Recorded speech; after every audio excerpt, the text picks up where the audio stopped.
I was no longer talking to my dad. I was confronting my abuser. What brought it to a head where you said, okay, enough's enough, too much is too much, I'm not doing this anymore? This relationship was doing more harm than it was good. There are social trends that are encouraging estrangement. It can divide parent against parent. It can cut off access from grandparent to grandchildren. You say you think estrangement is always the parent's fault. Beth is a mother of 2 and claims she's been completely cut off from her son for 5 years and her daughter for 2. She says she has absolutely no idea why. My children growing up were happy. They were very social people. When they went off to college, that changed a lot. They came down to visit me several years ago at the airport, gave my son a big hug, said, "I hope you come back. I'll see you soon." That was the last I saw him. I went up to go see my daughter and my son, and I stood in front of my son's building. I stood there for about 6 hours and no sign of him. I then went to my daughter's building and knocked on the door. I was greeted with anger and hostility and anxiety. She opened the door and she had a bat in her hand, and she had said to me, "Are you here to hurt me?" And the next question was, "Do you have your gun with you?" And I was like, "What do you think I'm here for?" And we proceeded to talk for about 4 hours. And she said, "I miss you, I love you, I want to get back to where we were." I get back home and we're texting. I sent her a text that said, "You have no idea what this is doing to me. I am so excited and I am so happy that we've been connecting again, that you've made me so happy." And she responded with, "I wish I felt the same. I wish you well, but I just don't think that we're gonna be able to connect again." That was the last time I talked to her. I will never stop fighting for my kids. The estrangement epidemic has to stop. Terry Ann is an influencer around the same age as Beth's 2 children, who she claims refused to speak to her. Now, Terry Ann claims completely cutting off her father gave her an overwhelming sense of peace and gratitude, and she has no regrets. I have been estranged from my dad on and off for the past several years. I have been verbally, psychologically, and emotionally abused by my narcissistic father. I would have moments where he would call my phone and my heart is racing and pounding because I'm not sure what I'm gonna get when I answer this phone. I called my dad and I was asking him, "What do you love about me?" And his response was, "I don't feel like there is anything I do love about you." The turning point was when I brought up something that happened in my childhood that was traumatic that I witnessed. He denied that ever happening. I exploded. I raged at him, told him everything that I had been bottling up for years. I was no longer talking to my dad. I was confronting my abuser. The bridge was already burning, but I set that bitch on fire. I just completely went no contact. The estrangement has brought me more peace in my life. I miss the dad that I had when I was a little girl. The dad that would play with me, the dad that would spend time with me, the dad that would love me. If he would have been that dad growing up, I would not be sitting in this chair today. Thanks for being here. Now, Terry Ann, this was a strategic thing for you, and it worked. Yes. And you felt like you were escaping a really negative situation that was abusive, hurtful, and really breaking you down, not just on an occasional basis, but it was like pervasive throughout your upbringing. Correct. And what brought it to a head where you said, okay, enough's enough, too much is too much, I'm not doing this anymore? I feel what happened is by the time I reached my young adulthood and all of the abuse that my dad has put me through just was very consistent. There was no stopping it. And when I would see that his behavior was getting worse and the patterns were continuing, it just got to a point where I felt that holding on to this relationship was doing more harm than it was good. And I've had moments where I did confront my dad and tell him about the things that he has done and how it has impacted me and how it's affecting me to this very day. And the gaslighting, the deflecting, the invalidating of my experience all just made me feel that my dad doesn't care about me or my feelings. He doesn't care about the impact that it's had on me. And when I'm standing in front of my dad, who's supposed to protect me and love me, and I'm telling him, hey, you have done things that have caused me harm, and for him to respond in a way that was very cold instead of warm, that's what pretty much brought it to a head where something's got to give. Enough is enough. I have to make a decision to put a stop to all of this. And if that is breaking the contact and having him have no access to me, then that's what I had to do. And you say you think estrangement is always the parent's fault. I feel when parents and adult children become estranged, that it really falls on the parent to fix it. The child is always gonna love their parent because that's their parent. However, they get to a point where they're like, I love you, but I love myself too much to put up with this behavior that is not changing. You say you think estrangement is always the parent's fault. I won't say it's always the parent's fault. Well, that's what you did say. Well, okay.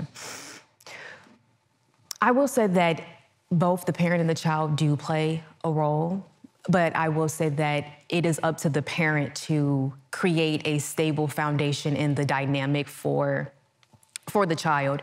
And if the parent is not doing their due diligence of being that protector, that provider, that loving parental figure, and they're not helping their child to overcome the challenges and the pain that they've been through, then it does really fall back on the parent, I would say. Beth, you would disagree that it's always the parent's fault. Yeah, strongly. I think each case is a different story. You know, there is definitely situations where there is true abuse. And for those situations, I would agree, if it is so difficult to have a relationship with that family member, parent, guardian, whatever, if it's so difficult, then I would understand going no contact. The epidemic at this point that we're in right now is not that scenario. We have parents that are being cut off without having, as she was saying, a conversation that she had with her dad, asking for help, asking for love, asking for respect, asking for a communication of sorts. What's happening right now with a lot of us parents that I'm in my situation is we don't even get those warning signs. There were red flags, but there was never a conversation that said, I'm having struggles and we really need to see what we can do to have a conversation to have better communication because we are a family. There was none of those warning signs. See, this is a situation where we may be at two extremes of the continuum here, because continuing a relationship with an abuser is certainly not something anybody would want to do. It depends on how you define abuse. And abuse can be physical, sexual, mental, emotional, financial. It can be a lot of different things. And then we have situations where I think social media, I think a lot of colleges are spewing out what I've famously called intellectual rot, and I think spreading a lot of toxicity. Yes. And I think the American family unit is under attack in America right now. I think some of it's unintended consequences of technology. I think some of it is very targeted. There's a lot of research about this, and the top causes of estrangement, number one, social media, the therapeutic culture with the younger generation. Divorce, 70% of estranged parents have divorced, and that creates trauma for the kids. Individualism, where top priority is their own happiness and growth, and they think they have to get away in order to do that. Declining mental health, increased loneliness and social isolation. Politics and cultural changes, where the younger generation is more likely to embrace liberal concepts versus the older generation that leans more towards the conservative. And we have an expert in this matter with us. Dr. Joshua Coleman is here and has literally wrote the book on estrangement. Actually, he's written 2 of them, and I've read them both. And I highly recommend both of these books, The Rules of Estrangement and When Parents Hurt.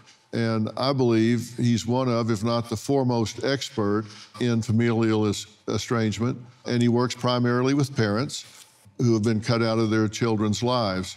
So welcome, Doctor. Thank you so much for being here. This has really gotten to be a significant issue in our society right now.